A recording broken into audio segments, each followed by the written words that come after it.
Hi guys, today's video is how to create healthy habits in your relationship, and I'm going to go over 5 healthy habits that I think make up a healthy relationship.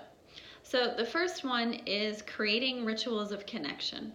What are the things that we do every day to turn towards one another and connect to each other and to the relationship? I know I've talked about this in a ton of videos on small things often. What are the small ways that we're nurturing our relationship? And Dr. Gottman, his years and years of research, says that's how relationships survive. It's the small things that we do for one another. What are the small ways we turn towards each other? You know, in the craziness of life, we often stop focusing on our relationship, which is when we notice we start to miss one another, we start to disconnect.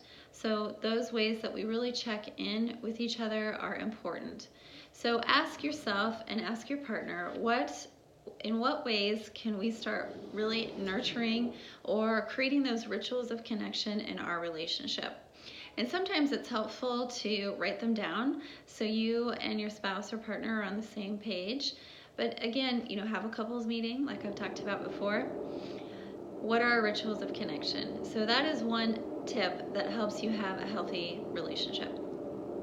The second one is listening. Now I know I've done a whole video on listening before, but it's in what ways are we listening to understand one another, not just listening to respond. When we listen to understand, we create a connection in and of itself, and we kind of get to, we're in a place where we're not making assumptions, we're not just jumping to something. Again, that's listening to react or respond. We're not impulsively just saying things. When we take time to listen to understand, we get a better sense of where our partner's coming from, and they get a better sense of where we're coming from. So that one is important. The third one is self-care. How you're taking care of yourself helps re-energize the relationship. When you feel refueled and re-energized, you bring that back to the relationship. So it's important to do relationship self-care, which is for some of those rituals. It's also important to find ways to take care of yourself.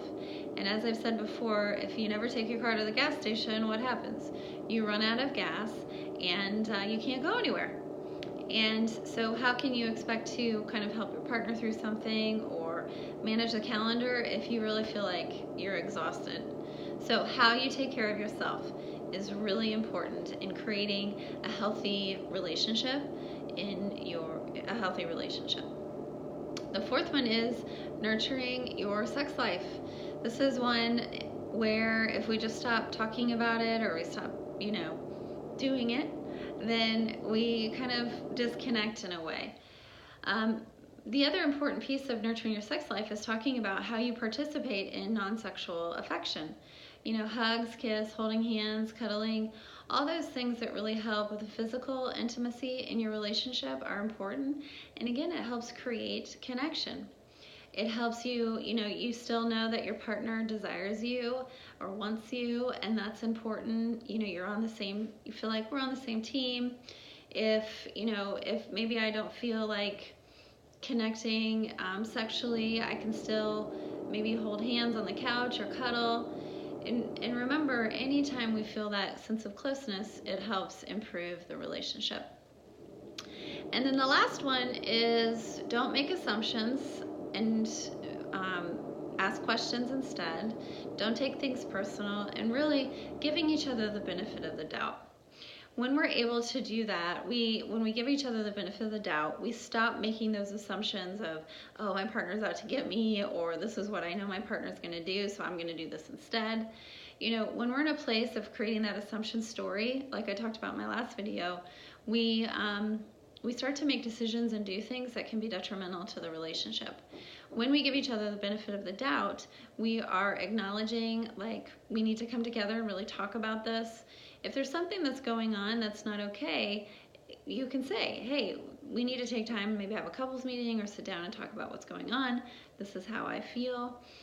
This is what I need, instead of making an assumption of something different. When we take things personal, we make it about us instead of about maybe what's going on, and we stay stuck in that instead of looking at, okay, wait, this is how I'm feeling. This is what do I need my partner to know about what's going on for me, instead of just like saying, oh, you're out to get me, or something like that. So again, don't make assumptions, ask questions, and take time to listen to what the other person is saying. Again, listen to understand. All right, so the 5 healthy habits that create a healthy relationship: creating those rituals of connection, listening to understand, self-care, how you take care of yourself, nurturing your sex life and that non-sexual affection. And step 5 is giving each other the benefit of the doubt, and don't make assumptions and ask questions. All right, guys, don't forget to subscribe to my channel for weekly updates all about relationships. Have a great day.